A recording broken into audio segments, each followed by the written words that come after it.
Aujourd'hui, on va parler argent en Formule 1, qu'est-ce que gagne une écurie et qu'est-ce qu'elle dépense. Vous allez voir que très souvent, une écurie dépense plus qu'elle ne gagne, à quelques exceptions près.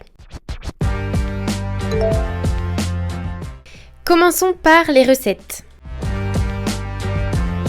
Certaines écuries sont à la fois constructeurs et motoristes, donc certaines d'entre elles comme Ferrari ou Mercedes vendent leurs moteurs à d'autres écuries. Par exemple, McLaren, Aston Martin et Williams ont des moteurs Mercedes, tandis que Haas ou Sauber ont des moteurs Ferrari. Donc Mercedes et Ferrari vont vendre ces moteurs 15 millions à chaque écurie. Ce tarif il est standardisé par la FIA, c'est pour éviter d'avoir des prix exorbitants et que tout le monde soit sur un pied d'égalité niveau tarif. Et s'il y a autant d'écuries qui achètent des moteurs plutôt que de les fabriquer, c'est tout simplement parce que fabriquer un moteur, ça coûte entre 200 et 250 millions par an. Donc c'est pour ça qu'à partir de 2026, Renault arrête la production de ses moteurs. Ensuite, on a les bénéfices liés aux droits de retransmission télévisés. Donc ça c'est la FOM, la Formula One Management, qui répartit les recettes entre les écuries et ça représente à peu près 36 millions par écurie.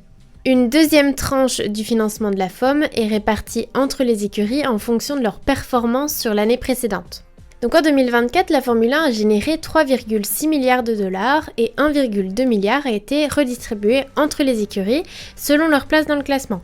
Donc McLaren, le premier du classement, a touché 140 millions, tandis que Sauber, le dernier, n'a touché que 58 millions. Après, on a quelques exceptions comme Ferrari qui va venir toucher une prime de fidélité de 5% du fonds total des primes, donc environ 80 millions, parce qu'elle est présente dans le championnat depuis le premier, donc en 1950. Ensuite, une autre prime va être attribuée aux écuries qui ont remporté le plus de championnats du monde, donc Mercedes, Red Bull et Ferrari. Donc en 2024, Ferrari a touché environ 237 millions de dollars juste en prime, la première donc grâce à la prime de fidélité et une autre pour des performances régulières dans le top 3 sur la dernière décennie. Donc Ferrari touche le jackpot tous les ans. Mercedes a touché 192,8 millions grâce à un bonus historique important attribué pour leur performance entre 2014 et 2020. Donc là on remercie Lewis.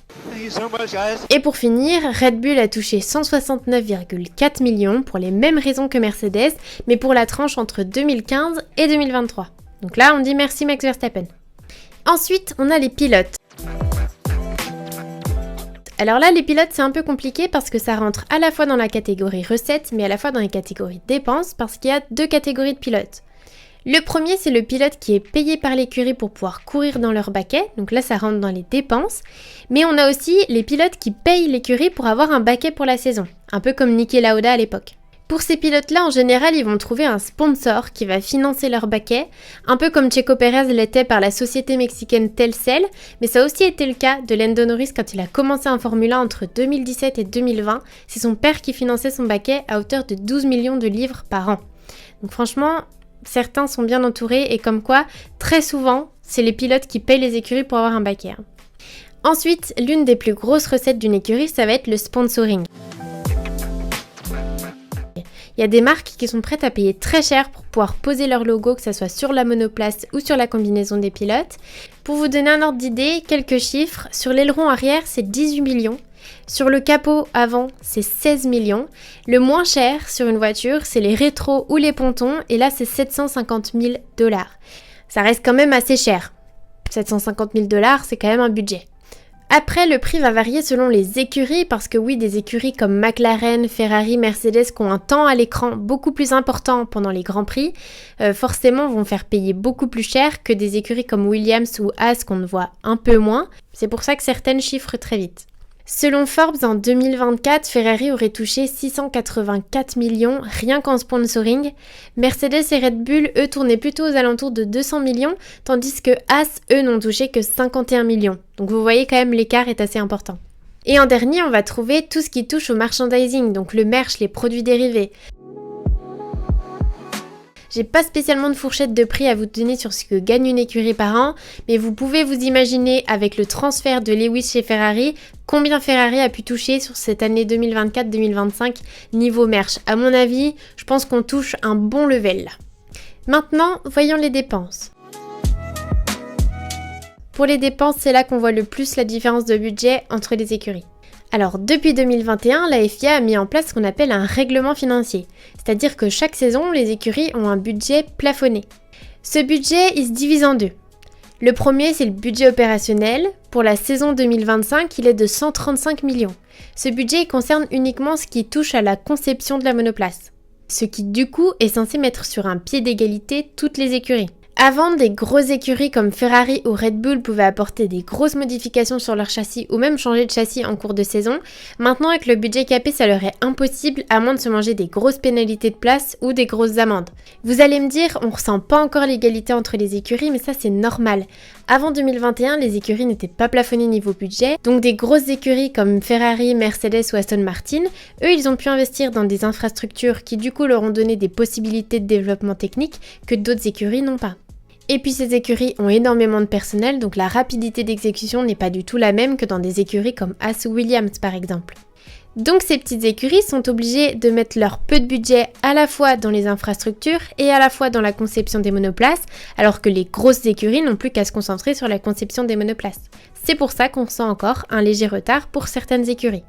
Ensuite, ça se complique. On a l'autre budget, c'est le budget d'investissement. Lui, il est de 46 millions de dollars. Ce budget, il est sur 4 ans, donc en général, les écuries peuvent investir 11,5 millions par saison. Elles peuvent s'en servir pour investir dans leurs infrastructures, dans le développement, etc. Ça englobe pas mal de choses. Cependant, en 2023, ça a changé. La FIA s'est basée sur les résultats du championnat de 2020, 2021 et 2022. Donc les écuries du bas de classement se sont vues attribuer un plus gros budget que les grosses écuries. Du coup, Williams, Haas, Visa Cash et Sauber, pour les 4 ans, se sont vus attribuer 65 millions de dollars.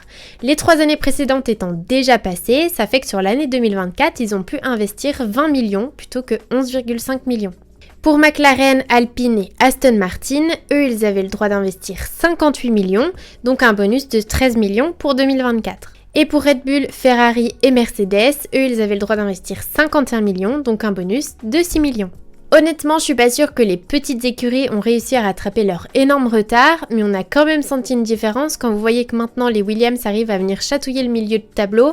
Honnêtement, on voit quand même que ça a fait du bien, donc la FIA a pris une bonne décision en faisant ça.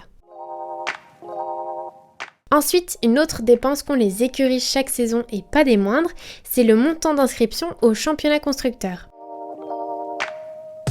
Pour pouvoir s'aligner sur les 24 Grands Prix de la saison, le prix de départ c'est le même pour tout le monde, c'est 680 203 $. Mais vient s'ajouter à ça 6 799 $ par point marqué lors de la précédente saison. Sauf pour celui qui a remporté le championnat constructeur, et là c'est 8 161 $ par point marqué. Donc pour la saison 2025, McLaren a déboursé 6,1 millions de dollars pour pouvoir participer au championnat constructeur, alors que le dernier Sauber n'a déboursé que 707 000 $. Toutes les écuries avaient jusqu'au 10 décembre 2024 pour pouvoir donner cette somme, sans quoi ils ne pouvaient pas participer au championnat constructeur. Comme vous pouvez le voir, tout le monde a donné cette somme à temps. Après, on compte comme autre dépense tout ce qui touche au marketing.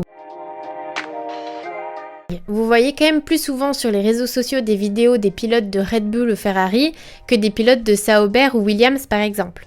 Les écuries à gros budget vont clairement se lâcher sur le marketing. Donc les top teams comme Ferrari, Mercedes ou Red Bull vont débourser environ 30 millions par an juste pour le marketing. Pour les écuries comme McLaren, Aston Martin ou Alpine, eux vont débourser entre 15 millions et 30 millions par an. A l'inverse, des teams comme Haas, Williams ou Sauber, eux vont débourser entre 5 et 15 millions par an. Ensuite, il faut aussi prendre en compte les accidents. Parce que oui, les accidents, ça chiffre très vite, le coût des réparations est très important à chaque fois et certaines écuries n'ont pas le budget pour assumer autant de réparations. Un aileron, ça coûte quand même 200 000 €, donc aussitôt que vous mangez un coin de mur, c'est 200 000 € qui partent en fumée. On avait eu le cas avec Albon en Australie 2024 où il s'était mangé un mur. Il avait dû prendre du coup la voiture de Sargent pour le Grand Prix du dimanche parce que Williams n'avait pas le temps nécessaire pour les réparations ni de châssis supplémentaires. Donc voilà, c'est très important pour certaines écuries le budget réparation. On a aussi le salaire des employés, qui tourne aux alentours de 65 000 € par an, sauf pour les ingénieurs qui sont payés plus bien évidemment. Si on prend l'exemple de Mercedes qui a environ 1200 salariés, ça fait pas loin de 100 millions de dollars par an, sans compter les ingénieurs. Là j'ai mis tout le monde à 65 000 €, forcément si vous rajoutez les teams principales, les pilotes, etc., je pense qu'on dépasse largement les 150 millions par an. Bon après ça c'est pour les grosses écuries, hein. Haas n'a environ que 400 à 500 salariés, donc eux vont plutôt dépenser entre 30 et 60 millions par an, ce qui est déjà énorme, je vous l'accorde. Après on a le carburant. Pour la saison 2024, c'est pas loin de 6960 litres d'essence qui a été utilisé par écurie. Donc forcément, le litre d'essence coûte entre 22 et 33 $. Donc ça fait très vite 500 000 $ par écurie chaque saison. Pour les pneus, là c'est pareil, c'est colossal. Prenons une moyenne de 13 trains de pneus slick par pilote et par week-end, on est à plus de 20 000 pneus par an. En sachant que le pneu coûte environ 600 €, ça fait à peu près 2,4 millions de dollars par an par écurie. En sachant que dedans il y a les slicks, les inters et les pluies. Mais quand même, c'est énorme. Et en dernier, on retrouve le salaire des pilotes. Forcément, ça chiffre très vite. Prenez en 2025, Ferrari pour Charles Leclerc a déboursé 46 millions de dollars. Sans compter les primes, etc. Donc voilà, ça chiffre très vite. Donc voilà, ça fait quand même pas mal de dépenses à gérer. Beaucoup d'écuries n'arrivent pas à tirer de bénéfices à la fin de la saison. Forcément, des écuries comme Haas, Williams ou Sauber ne tirent pas de bénéfices à la fin de la saison. Et pourquoi, vous allez me dire, est-ce qu'ils continuent d'être en Formule 1 ? Il y a plein de choses. Il y a Williams par exemple, de base c'est une écurie familiale, c'est le papa qui a créé cette écurie, donc il va y avoir l'envie de perpétuer cette tradition. Et puis pour d'autres, ça va être un privilège. Il n'y a que 10 écuries dans le monde, la Formule 1 ça reste un sport très fermé. Beaucoup n'y voient pas qu'un profit immédiat, mais plus de la valorisation d'actifs et une visibilité mondiale. Donc voilà, c'est pour ça que certaines écuries continuent de se battre. Et puis on a Sauber qui essaye de se maintenir en Formule 1 pour l'arrivée de Audi. Donc voilà, maintenant vous savez un peu tout sur les budgets des écuries. En tout cas, j'espère que cette petite vidéo vous aura plu. Et moi, je vous souhaite un bon week-end de Grand Prix.